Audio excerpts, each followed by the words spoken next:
Hello and welcome to the 19th episode of hsv International, the English-speaking hsv fan podcast.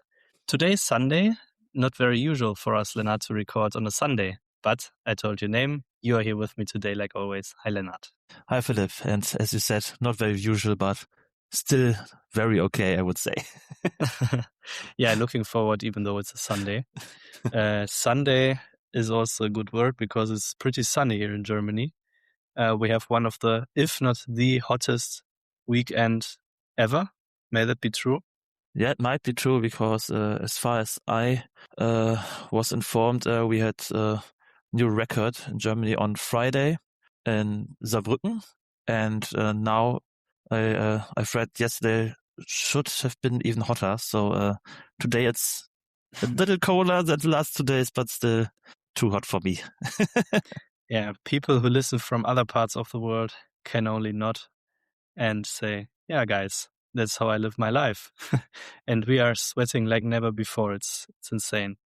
However, we are here despite of the heat. Looking forward to this episode. We have some news, although it's pretty chill in Hamburg, I would say so far. The rumors are not too intense. It's still World Cup, and I assume that as long as World Cup is running, especially this early stage of the World Cup, the transfer window is not getting way more intense than it is right now. What do you think? Yeah, it seems so. I thought because at least the players we are connected to are not playing in the World Cup right now. I thought maybe due to that case, there could be more signings already. And also you see at other clubs that they have done much more so far. But if you just take the Vieira transfer as an example, we're still negotiating very intense, I would say. So maybe therefore not many signings so far for us. Probably some other players still waiting. Another rumor is Elias Baum. And if you trust every newspaper article right now, it says that he's deciding between several clubs. And we made our offer. We presented our plans to him and with him. So not everything is in our hand. No, not at the moment. We'll talk a bit more about the rumors that are current, but other parts of this podcast will also include, of course, the World Cup and how our players are doing. And then we can look ahead on a pretty interesting next episode, Lennart, because then it's our first anniversary, because it will be our 20th episode next time. Yeah, I'm looking very forward to that as well. But for now, let's first consider on the 19th, because the 20th episode, I still will be another one in person, if I am correct, right? Absolutely. We will be in Münster recording next episode. Also looking forward to this one. But now, like you said, let's stick with this episode for now. Let's start with the current news. What has happened in our club and what has also happened in our fan club, Lennart, and in our area. Because last weekend was a very special weekend for us. Yeah, we talked about it before. That last Friday, we were on a concert from Abschlag, a band probably most HSV fans will know, especially from the song Mein Hamburg lieb ich sehr, which is played before every home game now for several years. I think it was very great, great atmosphere, pretty nice that it was not a large concert. So it was a very small one in a school. So not so hot. It was a very nice surprise for us. And yeah, it was very great. And on Saturday, we had a football tournament between some fan clubs from North Rhine-Westphalia. And as someone who played, Philip, how was it for you? Also very hot last weekend, but it was amazing. It's so special to play a HSV fan club tournament in North Rhine-Westphalia. You know, it's 300 or maybe from Cologne, 400 kilometers away from Hamburg. And you still have so many people who are supporting HSV and who meet during the summer break in Cologne to have a tournament together. It was amazing. It was amazing to play them, of course, on the pitch. You know, I love football, also playing football. And I had a lot of fun. But like I said, it's something special. And you mentioned the concert as well. You mentioned also that it was not too large. It was a very familiar atmosphere between the North Rhine-Westphalian HSV fans and also some guys who came from Hamburg. But this band, Abschlag, came directly from Hamburg to Cologne to play this concert in front of us for the North Rhine-Westphalian fan clubs. It was amazing. Very special atmosphere. Amazing weekend. I really enjoyed it. Yeah, absolutely. And thank you at this point again to our friend Kati and her mother. You know her from our podcast.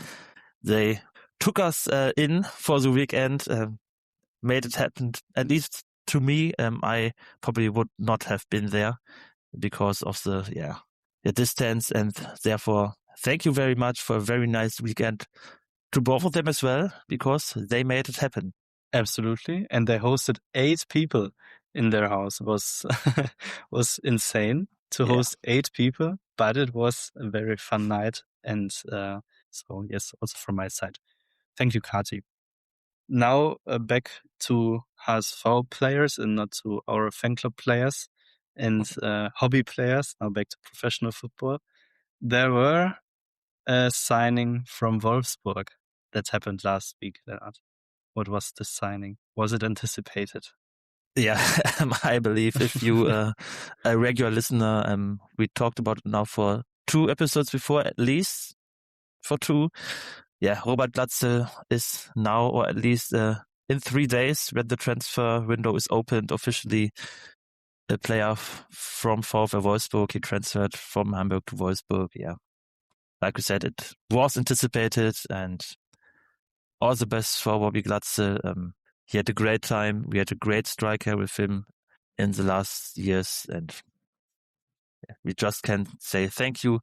And he made a very emotional goodbye video as well. Great player, great person. We will miss him. Definitely. One of the faces of our recent history, I would say. 5 years, I think, he spent in Hamburg. One of the faces of the promoting team back to the Bundesliga. He also scored his goals in the Bundesliga, was on the pitch in the Bundesliga for us. And a bit sad that it's now an end of the story.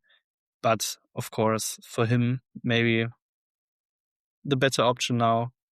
Maybe we would have done the same. And just you transfer to another club does not mean that you don't like your previous club anymore. And if you have a look at the statement that he published on the social media accounts of, I think, both HSV and his own account, clear recommendation, watch it. And also from my side, thank you, Robert Glatze, for amazing 5 or 6 years. One of the best strikers, like I said, in the most recent history of HSV. We owe you a lot, and you're always welcome to return to Hamburg. And there are other rumors, Lennart, of professional footballers joining us, probably. Yeah, like we said before, Elias Baum still connected to Hamburg. I talked about it, today as well. Let's see how this ends up. In addition to that, this week, the rumors around Bobczek, the striker from Poland, were more intense than before. The first article was at least a month ago already. He scored the most goals in Poland last season, but was relegated with his club, would play in the second league right now in Poland next season, which you can imagine he will transfer. The question is to which club. 2 days ago, I've read that his club wants 15 million for him. Today, I've read Hamburg made an offer around 7 to 9 million, which would probably be a lot of money for us. I don't know how trustworthy this article is, and let's see about that. In addition to that, Dama from Hoffenheim also is linked to our club. Last season for Hoffenheim, he played almost no really role. The season before, when he was on loan in Elversberg, he played a very, very good second league season. I'm not sure if I would be in favor of the transfers. It would probably come down to the transfer fee. Yes, and the transfer of Dama to HSV would probably mean that we were not able to buy Fabio Vieira because it would be the same position, right, Leonard? Or am I mistaken? No, it would be probably the same position, definitely. At least if you see Fabio as an offensive midfielder instead of someone who comes from the right wing position.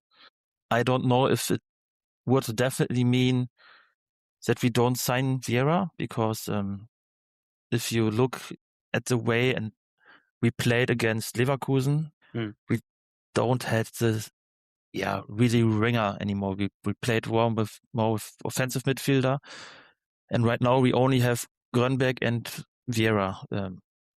We don't have Vieira right now, but if we would sign him, we would have both them, and no really option apart from that. Grönberg has his injury history, and if you would play with two of them in the starting 11 and you have no backup, it would be a huge risk. I don't know if it would definitely mean we don't have Vieira, but it would be definitely the same position, yeah. Then let's see. Let's see what will happen. We have one other bullet point here about rumors, which is about Noah Katterbach. And he's also, like the past weeks, already linked to Eintracht Braunschweig. And I think they might buy him, right, Leonard? Yeah, I've read two versions. One is that Braunschweig will buy him. Another one is that Katterbach will extract his contract here in Hamburg for one additional year to 2028 and will transfer to Braunschweig as a loan deal. Let's see which is really true. I can't imagine a loan deal because we don't plan with him, and I think Katterbach might even transfer without any transfer fee, just as a free signing. Yeah, let's see. Let's see. And let's come to some other news of the week before we head over to the World Cup. What came up last week was a newspaper article that Hamburg's Public Prosecutor's Office, the Staatsanwaltschaft, has officially reopened criminal investigations about Mario Vuskovic. Did you read about it too? Yeah, I've read about it too. But as far as I read it, this has no really effect on this hopefully great comeback in November. Yeah, I hope so too. And it was not clear why they really reopened his case. I think there was something written about the fact that he did not pay a certain amount of money, but I don't exactly know what this money would have been for.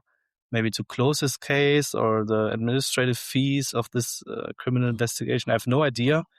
And this article was behind a paywall. I did not read it entirely, but let's see what comes up out of this one. Let's just hope, like you said, that this targeted comeback is not affected. Because this game in November would be such an amazing game to see him finally back on the pitch. And let's hope that this will happen in November. Other than that, on Wednesday will be the first day from our new sports boss, Kathleen Krüger. And there was also an article published last week, or I think it was on social media, that she already had her, say, unofficial first day in Hamburg. She welcomed the staff, also the, let's say, administrative workers for Hamburg in the stadium at the Geschäftsstelle, where the bureaus and the offices from the employees of HSV are. So she made contact with them, and she also made a visit into the club's museum to inform herself about our history. So great to see that. Great that she has some effort there to also deal with the club's history. And this is a good sign, I would say. Looking forward to have her in Hamburg. And then maybe when she's there, maybe then also some more transfers will happen. Maybe they are still waiting to have her in a bit more. We don't know. Let's see. Other than that, 1st of August will be the Volkspark Festival. Lennart, would you explain what this festival looks like? Yeah, it's our, I would say season opener or season welcome event with probably a final test. This time against Everton. This means that there are some events planned around the day in Hamburg, the stadium area. And this time with 2 matches. Our men will play against Everton and the women as well. So this is the first time that we have a women's match on the Volkspark Festival, and a great day, I think, for everyone who might join. I was there one time as well, and during that time, this was part of the Telekom Cup, I think, where we were hosts, and still have a photo from that day at home. So very, very nice memory and great event for every HSV fan. This time, probably a lot of England supporters will come to that match as well. So amazing. As someone who really likes that, something I really look forward to, even if I might not be there. I think when we had our 125 years anniversary of the club, we had probably the most interesting opponent you can have for such a test game. We had the FC Barcelona in Hamburg in 2012.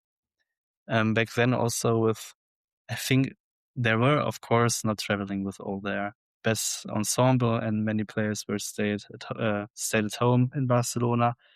But I think, was it Cesc Fabregas who were there, or maybe Xavi? I think one of these 2 players played. No, both of them didn't play. They came with a second team, probably one you know later on.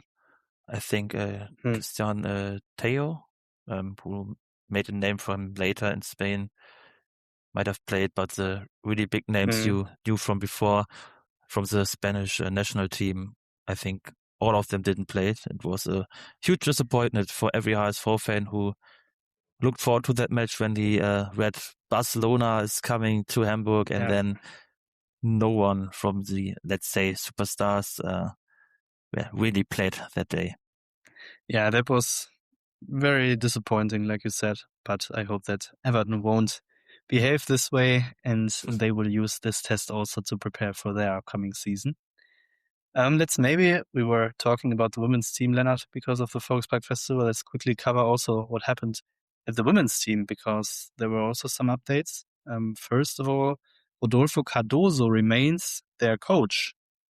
He jumped in, I think, for the remaining 4 or 5 games from the past season, and will now remain also for the next one. And the women's team also, like the men's, setting up for a new season with several new signings. I think the last one was published yesterday or the day before yesterday. I don't remember, to be honest, but I think they have now 6 or 7 new signings. And there is a very interesting rumor that you made me aware of before recording this episode, Lennart. What is this rumor about? Yeah, not, let's say, not a HSV player right now, but it's about Lisa Baum, who played until last season for us. Last season, she played already for Leipzig. She got us in the first league, but after that, like I said, she transferred to Leipzig and is now linked to the best clubs in Europe and in the world. If the newspaper article is correct, she decided on a transfer to Arsenal London, but she also had an offer from Barcelona, which is definitely the best women's team in the world right now. But still, Arsenal was Champions League winner 2025, I think, with the women's team, and a huge address in European football. So if this might true, you can only gratulate her for making it to one of the best teams in the world. I wanted to say, not the worst team to transfer to, right? As someone who likes Arsenal very much, I would say it's, after Hamburg, the best transfer you can make. Amazing. Hey, one guy of our fan club who also especially likes the Arsenal's women's team. But that's another thing.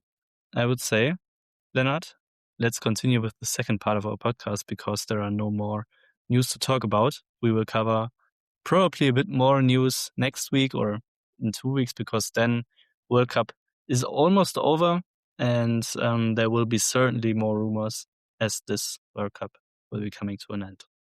But for now, let's discuss this World Cup, Lennart, because there were some surprises. But I would say, first of all, let's talk about our players who are involved. Yeah, then let's probably start with Luka Vuskovic. He had has a very disappointing World Cup right now, I would say. What is your opinion on his first 3 games? Let's call it like that, even if he don't played in all of them. Yeah, you are pointing out the right thing, because I would say so too. Pretty disappointing. And I would say that he's also disappointed.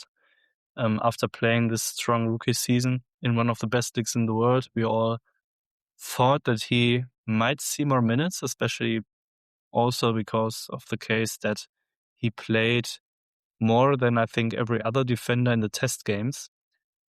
He played the first game for Croatia.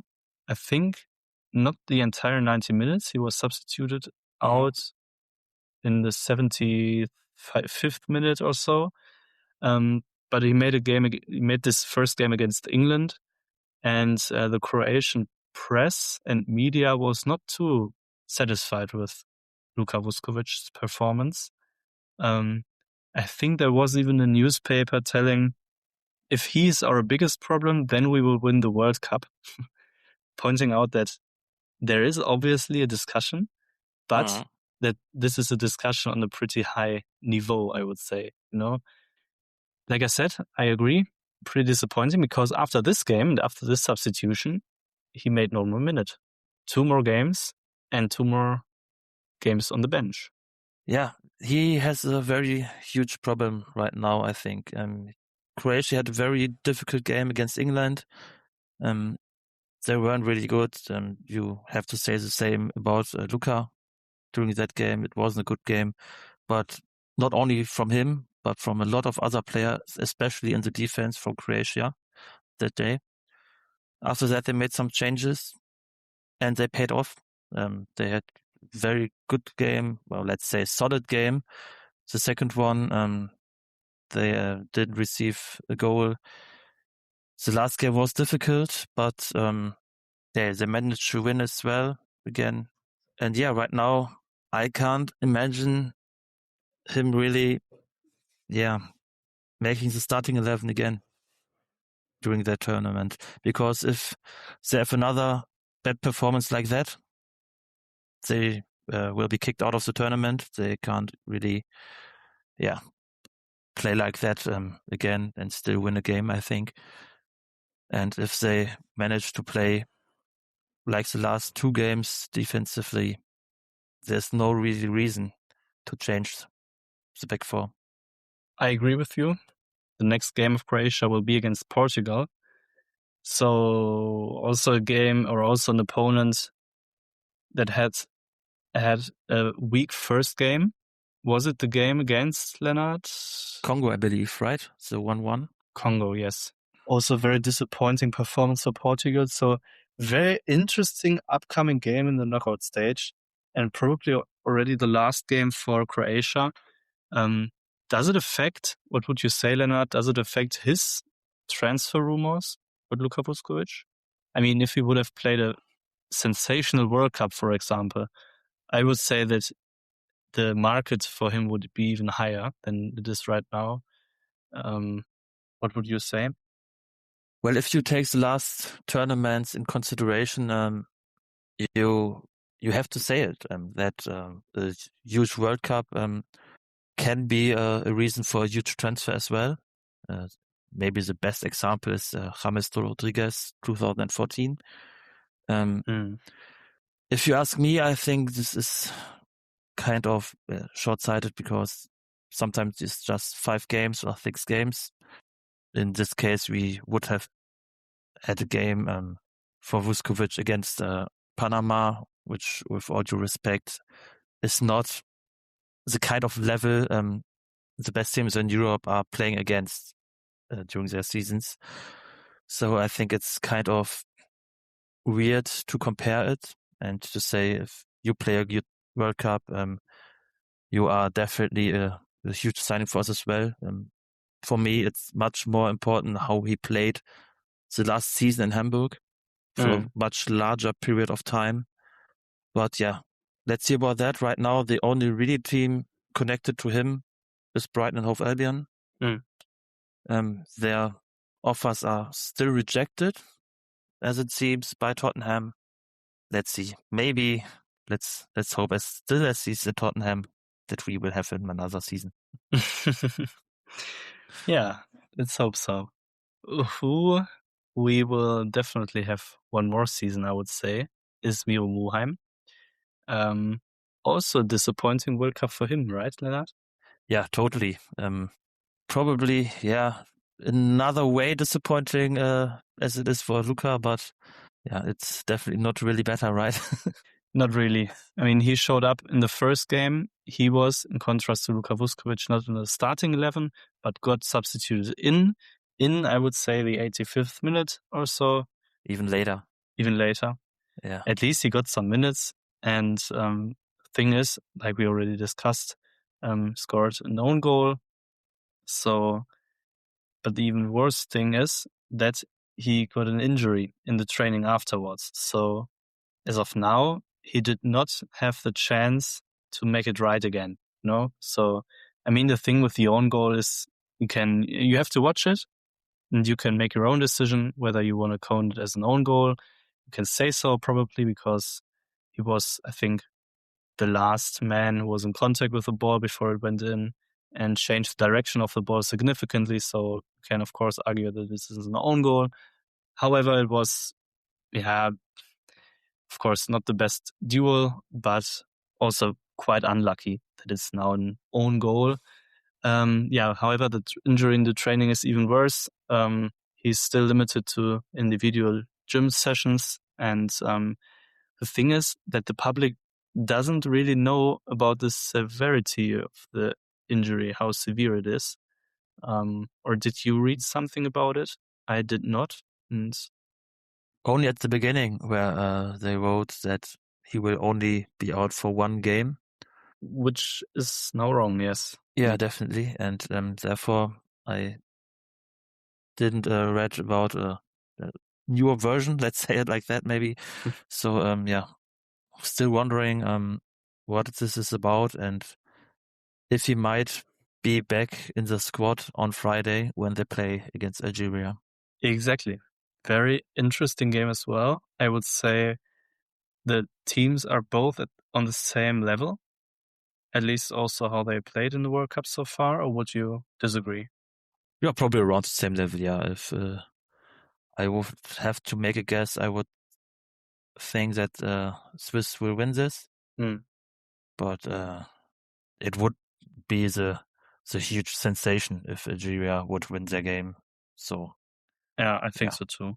But let's hope that Switzerland will make it so that Miro Muheim may become another chance to show up in the World Cup. And then maybe have a golden game in the round of the last 16. Now it's the round of the last 32 teams. Another player from HSV, Sander Tangvik, did not really play a single minute, but this was also anticipated as he's the third goalkeeper of Norway. And Norway will now play against Ivory Coast.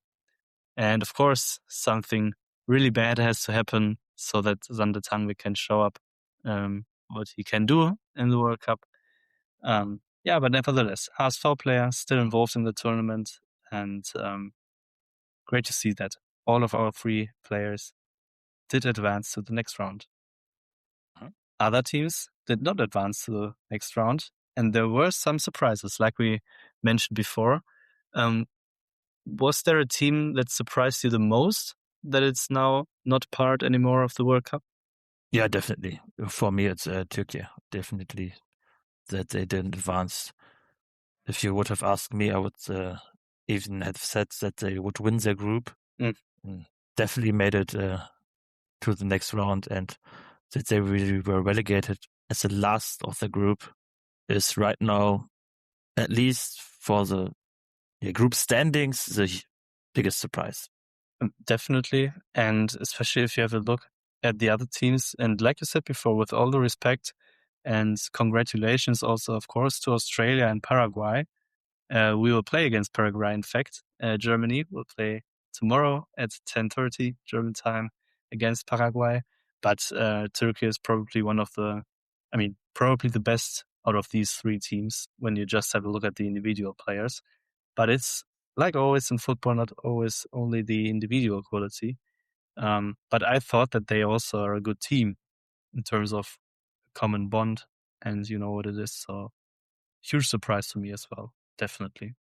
Yeah, and after 24 years, you thought that these emotions, they would carry the team in a great way. And I mean, they had so many chances. I've read about 61 shots in 2 games, and you don't score a goal.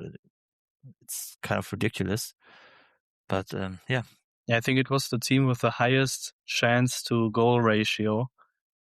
Yeah, very sad, to be honest, because Turkey are also many Turkish people also in our area here in Essen. So I would be very happy for them if they would have been promoted to the next round. But fortunately, they aren't. So this is now Paraguay that we play against, Leonard, tomorrow. Let's see.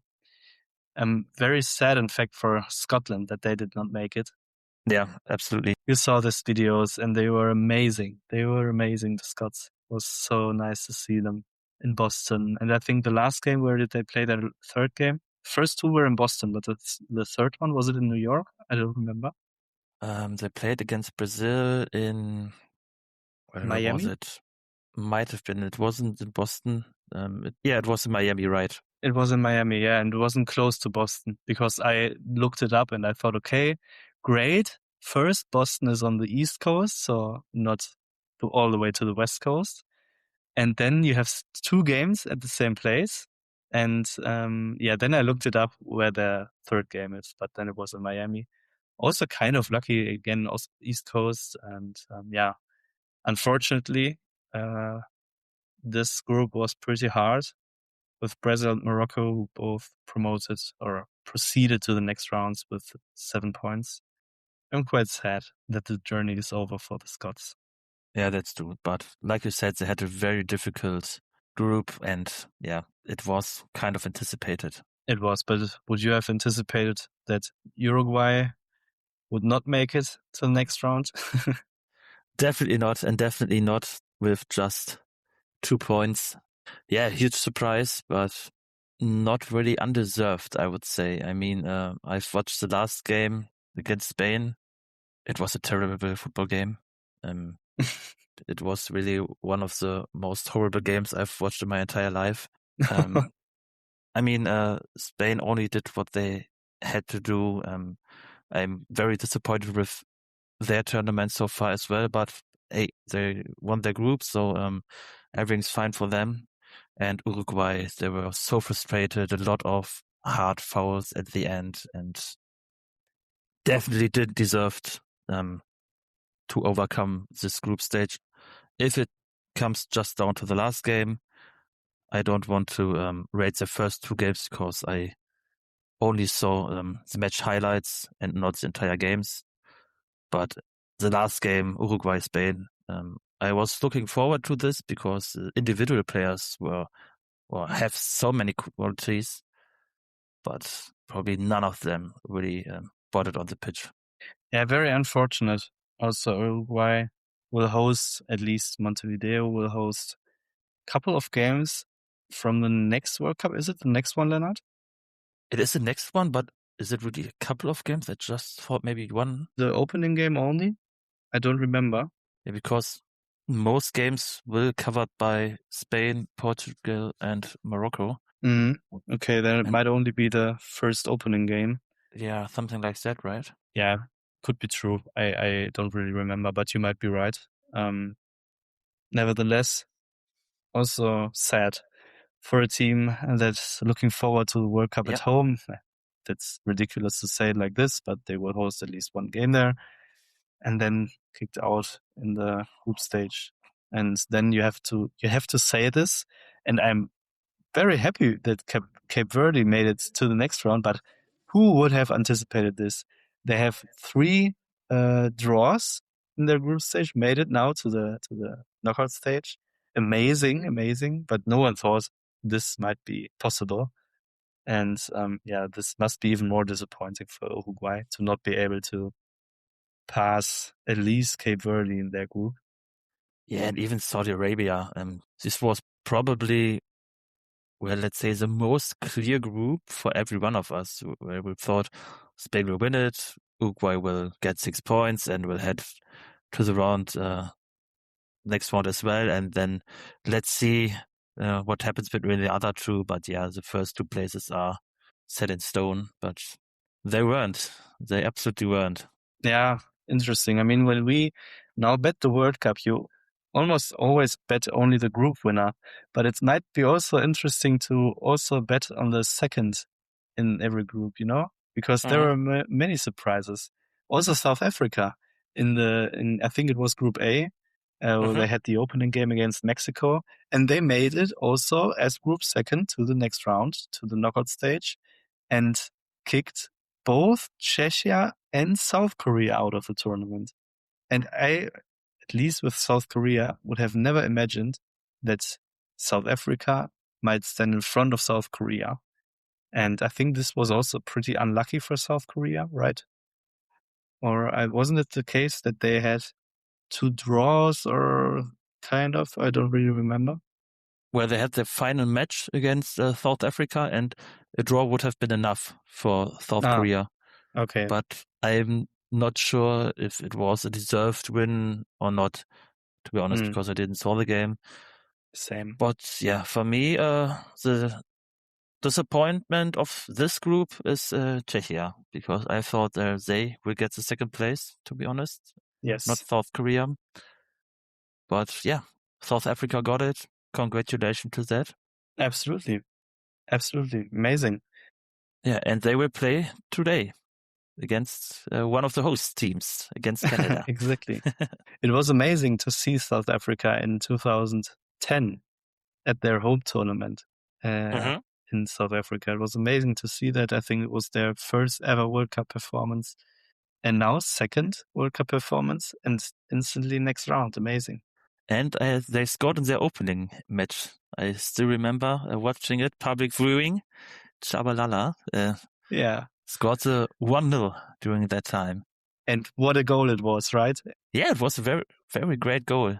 Absolutely. Yeah, you have to watch it. So to all our listeners, please watch the opening match of World Cup 2010 and have a look at this amazing goal from Chabalala.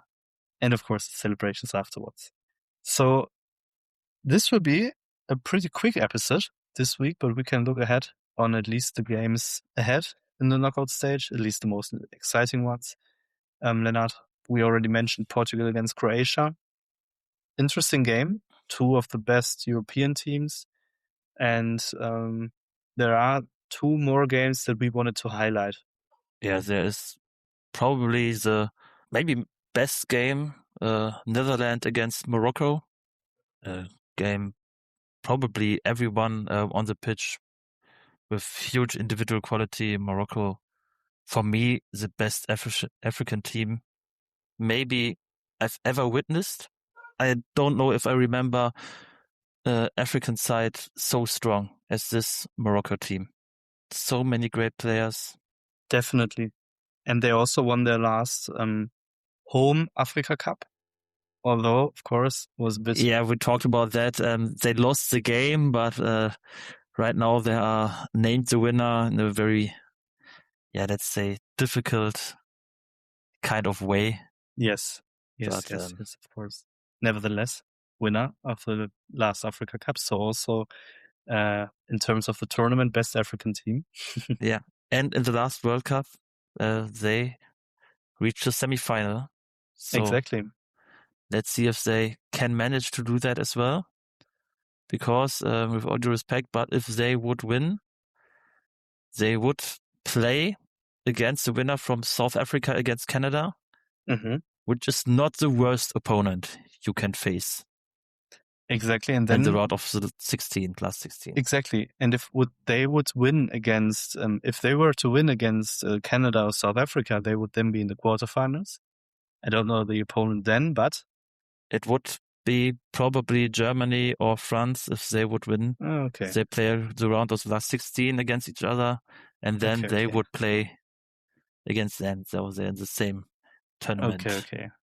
Okay, so then it might be coming to an end, but nevertheless, like you said, pretty strong side. Looking forward to this game as well. And also looking forward to another one from two different continents and two other continents than Europe. Yeah, the game I especially look very forward to, Brazil against Japan.